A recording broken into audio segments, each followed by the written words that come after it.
Muito embora vocês tenham visto aí no currículo, a minha formação é toda no direito empresarial, e aí vocês podem perguntar, bom, então o que você está fazendo aí, né? Direito empresarial, o que você veio falar aqui?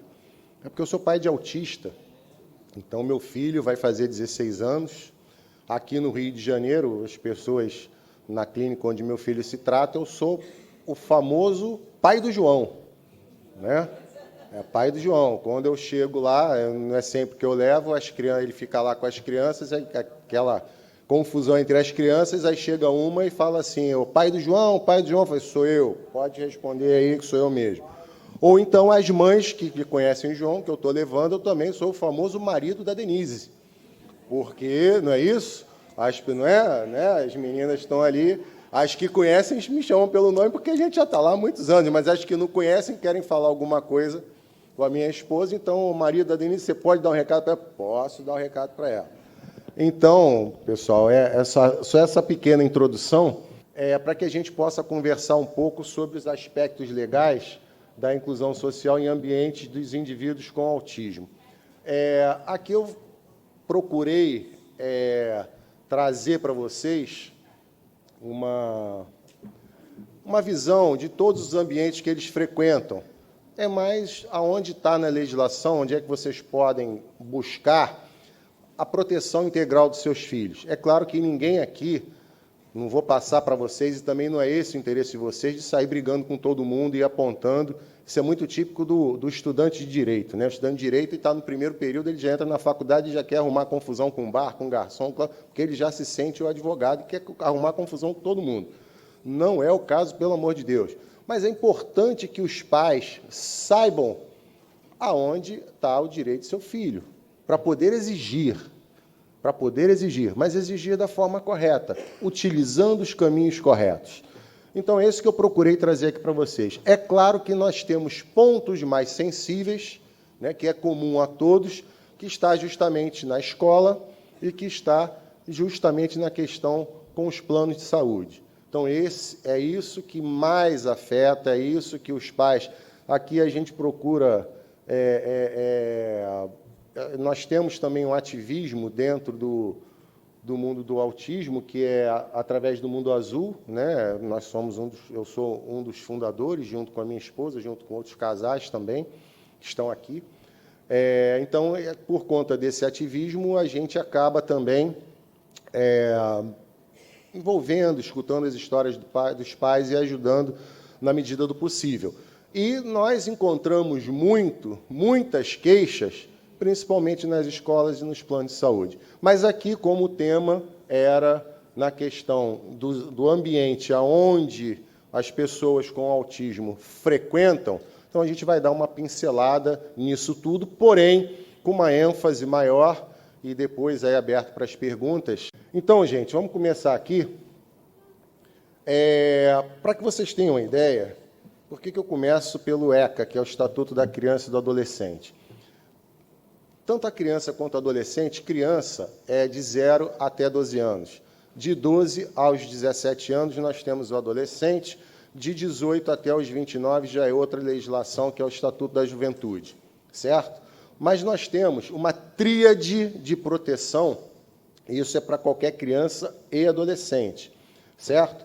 Que é a prioridade absoluta, o princípio da prioridade absoluta, que está lá no Estatuto da Criança e do Adolescente, ou seja, toda e qualquer legislação, ao ser interpretada, ela tem que ser interpretada levando em consideração a prioridade absoluta. A melhor condição para a criança, porque nós estamos falando de um ser humano em desenvolvimento. Simples assim. Para que vocês tenham uma ideia, você tem a diferença entre código e estatuto, isso é uma questão jurídica, né? E qual é a diferença disso? Porque o estatuto, a diferença do código e do estatuto, você tem lá o Código de Defesa do Consumidor. Por que é código e não estatuto? Porque ele está ali buscando equilibrar as forças, não é isso? Ou seja, o economicamente mais fraco com aquele que tem uma condição um pouco maior. O estatuto, ele determina uma condição diferenciada de direitos. Ele dá mais direito para aquele tipo de pessoa que isso vem lá do princípio da igualdade, né? O princípio da igualdade está lá na Constituição, diz que todos são iguais perante a lei. Então, se todos são iguais, mas são iguais na exata proporção que se desigualam entre si. Então, se você tem a criança e o adolescente, por serem seres humanos em formação, ele é diferente de todos nós que estamos aqui, que já temos a nossa formação moral, religiosa, orgânica, entendeu? Então, por isso, aí daí você tem Estatuto do Idoso. Nós temos a Lei Brasileira de Inclusão, mas é um estatuto também. E outras forças, você cria alguma legislação, outra de equiparação, uma questão processual ou outra, isso aí é mais codificação, certo? Que aí você tem o Código de Defesa do Consumidor. Mas isso tudo é para você diferenciar, porque senão é a selva. O mais forte vai sempre engolir o mais fraco. Discovery Channel. Então, para que isso não aconteça, você dá, vamos chamar de superdireitos, para aqueles que precisam se igualar em condições, certo? Então, aqui o Estatuto da Criança e do Adolescente, está lá no artigo 4º, é o princípio da prioridade absoluta, ou seja, é dever da família, da comunidade, da sociedade em geral. Tudo que for interpretado tem que ser interpretado com prioridade absoluta para o bem-estar da criança e do adolescente. Até aqui eu não estou falando de pessoa com deficiência, estou falando de criança e adolescente, certo? Isso também está na Constituição Federal. Isso é um princípio constitucional. Está lá no artigo 227, está lá o princípio da prioridade absoluta, certo? Depois, nós temos no artigo 6º também, do Estatuto da Criança e da Adolescência, a prevalência dos interesses. Ou seja, vamos voltar aqui só para que vocês tenham uma ideia. Prioridade absoluta e prevalência dos interesses. Então, é o interesse dele que tem que prevalecer sobre qualquer outro interesse. É o interesse da criança e do adolescente que deve prevalecer. Então, se pouco importa, e isso vocês vão notar, principalmente nas ações de plano de saúde, vocês vão notar principalmente na relação com as escolas. Não é o interesse comercial da escola, não é o interesse comercial do plano de saúde. E seja de quem for. Porque a prioridade de interesses é da criança. E quem sabe disso é o médico assistente. Por isso que no laudo médico, quando as famílias chegam para conversar conosco, aí eu falo, olha, eu não atendo profissionalmente as pessoas, as famílias. Isso é mais um bate-papo, uma conversa, que a minha atividade profissional é toda no âmbito empresarial. Então, eu não faço esse tipo de atendimento, mas nós temos amigos e as pessoas, às vezes, mandam lá para o Mundo Azul, a gente acaba respondendo. O que acontece? É a prevalência de interesses. Quando o médico assistente bota no laudo dizendo que seu filho tem que fazer terapia cognitiva comportamental, que seu filho tem que fazer isso, tem que fazer aquilo, com profissionais especializados, é aquilo que tem que ser feito. A jurisprudência ela é pacífica nesse entendimento. Os tribunais não divergem quanto a isso. Não divergem quanto a isso. Porque quem sabe o melhor para o desenvolvimento dessa criança, para o tratamento dessa criança, seja na questão de saúde, ou seja no ambiente pedagógico, ou em qualquer outro ambiente, é o médico assistente dele. É a equipe terapêutica que acompanha essa criança. E isso tem que ser levado em consideração, porque é a prevalência do interesse dele, é o princípio da prioridade absoluta que nós acabamos de ver lá atrás. Então, a criança e o adolescente é prioridade absoluta, e seus interesses prevalecem sobre todos os outros. Isso aqui está na legislação nossa. Só que tem, eu não trouxe aqui, porque senão acaba ficando muito extenso, mas em outras palestras eu já cansei de falar sobre isso, também tem isso em convênios internacionais, em tratados internacionais que foram internalizados aqui pelo Brasil e que, por serem tratados de direitos humanos, é considerado como emenda constitucional. Está lá no parágrafo 3º do artigo 5º da Constituição. Então, adere à Constituição Federal como se fosse uma regra do Constituinte originário. Então, para que vocês entendam a importância de lidar com esse direito. Então, toda vez que você fala da criança e do adolescente, você fala, mas e o autista jovem? Tudo bem, gente, ele equipara-se porque você tem a Lei Brasileira de Inclusão, você tem outros tratados internacionais da pessoa com deficiência. Nós vamos falar sobre isso aí também. Mas quando a gente fala de criança, você tem que conjugar. Não é porque ele tem uma deficiência, e autismo é considerado pessoa com deficiência, vocês sabem disso, pela Lei Brasileira de Inclusão, e antes disso, desde 2012. E o que acontece aqui? Não é porque ele tem deficiência que ele deixou de ser criança ou adolescente, pelo contrário, isso só reforça. Isso só reforça. No ruim de tudo, se não reforçasse, nós temos no direito uma coisa chamada diálogo das fontes, onde as fontes do direito, seja ela, se aqui está falando de criança e adolescente, se outro está falando de direito civil, as fontes dialogam entre si, porque o direito é uno e indivisível. Ele é dividido em matérias por uma questão didática, entendeu? Mas, então, é isso que é importante passar para vocês. É isso que é importante passar para vocês. Princípio da prevalência dos interesses, princípio da prioridade absoluta. Tudo e por tudo é a tríade que nós chamamos. É feito em razão do melhor interesse das crianças e do adolescente. Inclusive, há tratados internacionais que diz que, internalizado também no direito brasileiro, que toda decisão administrativa, judicial, seja qual for, tem que levar em conta o melhor interesse da criança. É isso que tem que ser observado. E é por isso que vocês veem, separação de pai e mãe, como é que fica? Com quem a criança vai ficar? Com quem efetivamente tem condições e com quem ela se sinta melhor. Porque naquela questão de alienação parental, os dois estão brigando, utilizam o filho como uma forma de um atingir o outro. Esquece isso. Esquece, o juiz vai analisar o que é melhor para o interesse da criança. Não é o plano de saúde que vai dizer o tratamento que seu filho tem que fazer, não. É o médico que assiste ele. É o médico que assiste ele.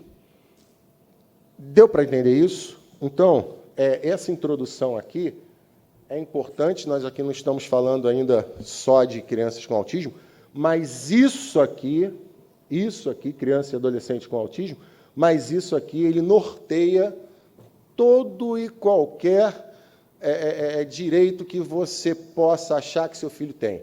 O maior de todos eles, podia ter só esse, que é o princípio da dignidade da pessoa humana, que está lá na Constituição Federal, no artigo 1º, a Constituição Federal dividida lá, o primeiro capítulo da Constituição, o primeiro título da Constituição Federal, está lá, princípios fundamentais.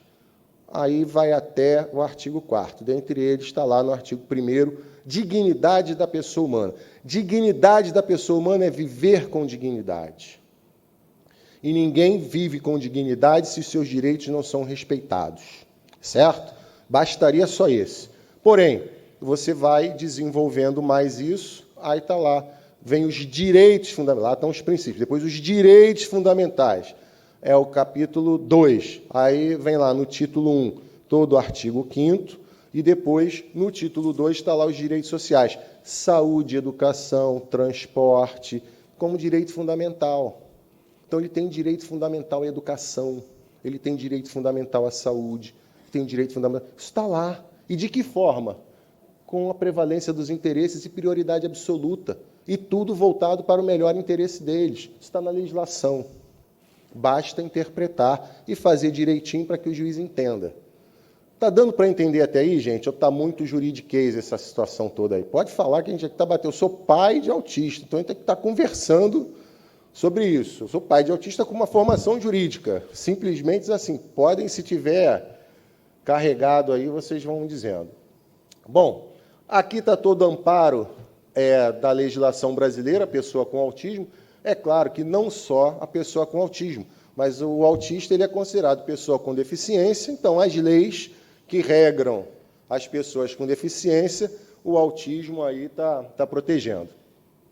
Aqui, esse decreto, quando a gente fala de convenções internacionais, para ser recepcionado na legislação brasileira, é preciso ter um decreto que regulamente isso. Então, ele entra e internaliza na legislação brasileira. Mas, como é convenção internacional ligada a direitos humanos, ele tem força de emenda constitucional, certo? Se você for pegar esse decreto aqui, que é a Convenção Internacional das Pessoas com Deficiência, você entra lá e você vai ver todo o capítulo da educação, você vai ver todo o capítulo da saúde, e está tudo isso aí que a gente está acostumado e que as pessoas não saibam. Você não precisa ser advogado para entender o que está ali. Você fala, mas eu vou ficar lendo lei. Caramba, é o direito do seu filho. Pega, dá uma olhada. O que você não entender, deixa de lado. Mas as coisas ali se interpretam de forma muito clara, principalmente o capítulo da saúde e da educação. É importante mexer com esse tipo de legislação. Aqui também nós temos o decreto que internalizou a Convenção Interamericana para a eliminação de todas as formas de discriminação contra as pessoas portadoras de deficiência. Então, você vê que são tratados internacionais internalizados. Eu dei uma palestra na Escola de Magistratura aqui do Estado do Rio de Janeiro sobre barreiras sociais, né? E eu fui lá e falei o seguinte, olha, eu entendo, porque nós temos alguns tipos de barreiras, né? Nós temos as barreiras naturais, que são geográficas, né? Que você está impedido de fazer alguma coisa porque tem uma montanha, porque ali é um rochedo, e você tem as barreiras sociais e arquitetônicas. Né? Você não pode andar na rua, para o cadeirante você vê, principalmente aqui no Rio de Janeiro, é difícil de andar na rua, alguns prédios que não têm a questão de acessibilidade e tudo mais. Eu falei, olha, para mim, essas barreiras, e tem as questões das barreiras sociais. Eu falei, barreiras sociais e barreiras arquitetônicas, eu entendo como barreiras atitudinais. São barreiras de atitude. Porque quando um prédio, e aí me desculpem os arquitetos, aqui nós temos mães de autista, pelo menos aqui, amigas e tal, que são arquitetos, mas eu estou falando de um conceito como um todo, e entendo até que isso não é de forma intencional, não. Mas se você já tem internalizado que no seu convívio social existem pessoas com deficiência, você pensa profissionalmente que você precisa, nos seus projetos, contemplar essas pessoas. Quando você não faz isso, é porque você não pensa que existem ao seu lado pessoas com deficiência. Certo? Então, isso é barreira atitudinal. Ainda que seja considerado barreira arquitetônica, alguém não pensou no deficiente na forma de fazer aquele projeto. Certo? E as barreiras sociais são um preconceito propriamente dito. Então, se nós eliminarmos as barreiras, chamando-as de barreiras atitudinais, nós vamos ter, certamente, uma sociedade um pouco melhor. Aqui no Rio de Janeiro, nós levamos isso aqui para um projeto aqui para a Prefeitura da cidade do Rio de Janeiro, chamado Rio Cidade Inclusiva, na qual era bem simples, aonde todos os projetos de todas as secretarias deveriam passar, antes do prefeito assinar, pela Secretaria da Pessoa com Deficiência. Não é para o secretário da Pessoa com Deficiência sair canetando o projeto das demais secretarias, não. Era simplesmente para ver se naquele projeto, daquela determinada secretaria, foi pensado nas pessoas com deficiências. Porque há uma diferença entre cidade acessível e cidade inclusiva. Cidade inclusiva não existe no mundo, pode procurar, eu procurei. Você vai ver cidades acessíveis. Acessíveis é com acessibilidade. E, principalmente, voltada a pessoas com dificuldade de locomoção. Agora, cidades inclusivas, vocês podem rodar o mundo e me diga qual que tem. Aquela que pensa, em sua essência, que todos os projetos governamentais ou projetos de instituições privadas, no seu conteúdo, tenha sido contemplado ali a pessoa com deficiência. Então, é isso que nós temos que pensar. Isso é barreira atitudinal, porque você tem que internalizar que a pessoa com deficiência está ao seu lado. Isso é feito através de lei? Gente, não é um decreto que faz isso. Isso é atitude, isso é ser humano. Certo? A lei tem que ter a lei para forçar. Tem que ter a lei para forçar, para ele saber que ele é obrigado a fazer daquela forma. Certo? Então, vamos lá, senão eu acabo me alongando aqui. Bom, esse decreto aqui, para que vocês tenham uma ideia, e eu vou falar para vocês aqui, mas, pelo amor de Deus, não me saiam por aí querendo prender professor, não, hein?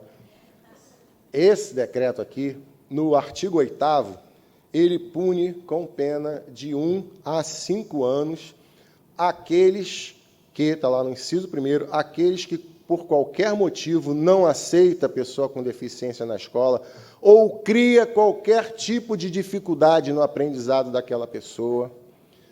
Então, no artigo 8º desse decreto, que regulamenta, na verdade, ele é da lei, na verdade, né? É a lei que fala lá, não é o decreto, o artigo 8º da lei. Ele fala sobre isso. Então, para que vocês tenham a ideia, que o arcabouço jurídico, a nossa legislação aqui, ela já dá esse tipo de proteção. Mas, mesmo assim, vocês perguntam, Luciano, então, por que não é respeitado? Talvez porque a gente não exige, ou talvez porque a gente não exige de forma correta. Aí você fala, mas o acesso ao judiciário é caro. Aqui no estado do Rio de Janeiro, qualquer processo que você entre não custa menos de R$2.000 de taxa. Você não paga menos do que isso. Você fala, caramba, mas ainda tem que pagar o advogado e tal, mas você tem outros caminhos. Você tem outros caminhos. Na questão da escola, você tem as coordenadorias. Você tem as coordenadorias, as inspetorias, que eles têm, porque a escola é uma escola privada, mas escola privada não é igual botequim, que você abre, vai lá, pega um alvará e o cara faz o que quer, não.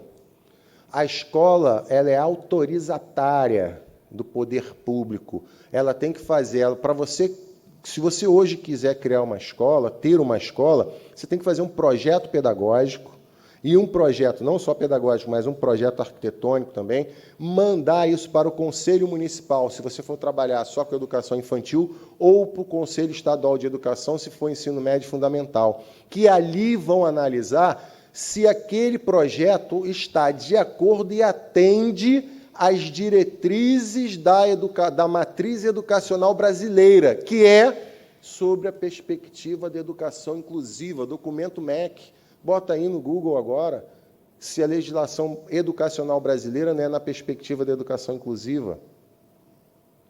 Então, as escolas, você recebe depois, se isso tudo tiver direitinho, você recebe a autorização para funcionar. E você será periodicamente fiscalizado para saber se aquele seu projeto você está colocando ele em prática, certo? Então, a escola é fiscalizada, esse é um excelente caminho. Se esse caminho não funcionar, você tem os órgãos de controle, você tem o Ministério Público, a tutela da educação, que está ali justamente para isso. O interesse, ele vai tutelar o interesse difuso e coletivo. Tudo bem. Mas só eu que estou indo lá. Não, mas isso aí no momento que você não está, que ele não está atendendo ao seu filho, ele não está atendendo. É um conceito da escola a respeito disso, o promotor vai saber analisar isso com cuidado, para, se for o caso, chamar e entrar com uma ação. Depois, se for o caso, se nada disso der certo, aí você, sim, pode procurar o judiciário. Mas tem caminhos, é isso que eu estou querendo dizer para vocês. É saber manejar a legislação, saber o direito que você tem e que o seu filho tem, certo? Então, vamos lá. Aqui foi a luta pelos direitos, isso aí eu vou pular aqui um pouquinho. O Manual de Diretrizes de Atenção e Reabilitação de Pessoas com Autismo, você tem um documento do Ministério da Saúde, certo? Que ele colocou, que isso está à disposição, é o Manual de Diretrizes de Atenção e Reabilitação da Pessoa com Transtorno do Espectro Autístico. Isso é um documento do Ministério da Saúde. Isso está disponível na internet. Entendeu? Foi lançado em 2003, então é importante que vocês saibam como é que é a rede de cuidados à pessoa com deficiência, principalmente aí no campo do autismo, certo? Direito à saúde e assistência social, isso é um direito básico de qualquer cidadão, e é o que eu digo a vocês. Aqui eu remeto lá novamente ao Estatuto da Criança e do Adolescente. Prioridade absoluta, melhor interesse da criança. Tem que ser feito dessa forma. Tá certo? Quanto tempo eu tenho? Ainda tem as perguntas, não é isso? Só para... direito à saúde e assistência social, aqui tem vários decretos, depois isso vai estar disponibilizado para vocês, se eu for falar de cada um aqui, tá bom? Direito à educação. Aqui nós temos a educação brasileira, você tem essa matriz do MEC, que você tem várias portarias, você tem várias instruções normativas e notas técnicas do MEC a respeito, mas você tem principalmente lá na Lei de Diretrizes e Bases da Educação Nacional, aonde diz que a escola tem que ter professor especializado em educação inclusiva. Por que isso? Porque a matriz da educação nacional é na perspectiva da educação inclusiva. Ah, mas a escola do meu filho não tem. Então, passe a exigir que tenha. Por quê? Já era para a escola ter feito. Porque isso não é de hoje. A lei, se eu não me engano, é de 1996, 9394, 1996. Então, o que acontece? Já era para estar adaptado. Se não tem, agora vamos chegar também devagar, vamos conversar com a escola, entendeu? Mas é preciso que tenha. É preciso que tenha, inclusive, uma coordenação de educação inclusiva. A questão da mediação está lá na lei de diretriz, está lá na Lei Brasileira de Inclusão. Lá eles chamam de profissional de apoio, mas ali é mediação. A diferença sutil é a seguinte: se o seu médico, volta ao que eu já falei lá atrás, se o seu médico determinar e que você, pai ou mãe, queira que a escola dê a mediação para o seu filho, mas aí a escola vai botar aquela mediadora que vai cuidar de 3, 4, certo? Como é que você pode fazer para que a mediação seja de 1 para 1? Tem que estar no laudo médico. O médico determinar ali para a escola dizendo que a mediação para o seu filho tem que ser de 1 para 1. E a escola vai ter que atender. Por que a escola vai ter que atender? Vamos lá. Melhor interesse, prioridade absoluta. Lembram-se disso? Entendeu? Então é isso. Aí você fala, não, mas eu quero levar o meu mediador, eu quero que a escola contrate o meu mediador. Espera aí também não é assim. Você pode até falar para a escola o seguinte, você não precisa colocar o mediador para o meu filho. Eu vou trazer o meu mediador. Tudo bem, a escola vai ter que aceitar, mas você paga esse mediador. Certo? Que isso fique bem claro. Se você quer que o seu filho tenha um mediador que seja escolhido pela sua equipe terapêutica, a escola tem que aceitar ele lá dentro, sim. Porém, o custo é seu. Se você não quiser ter esse custo, a escola vai lhe fornecer o mediador. Certo? O que você tem que acompanhar, isso vai ser de 1 para 1, e aí o seu médico é que vai ter que dizer a respeito disso. Certo?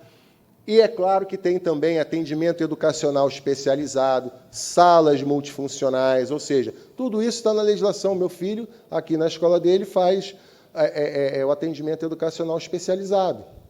Ele estuda de manhã, mas tem matérias que ele faz na parte da tarde o atendimento educacional especializado. É o professor e ele. Nós colocamos uma psicopedagoga para acompanhar, porque era a primeira vez que a escola estava fazendo isso, a gente queria acompanhar, entendeu? Mas tem lá o atendimento educacional especializado, está na legislação, conversa direitinho com a escola.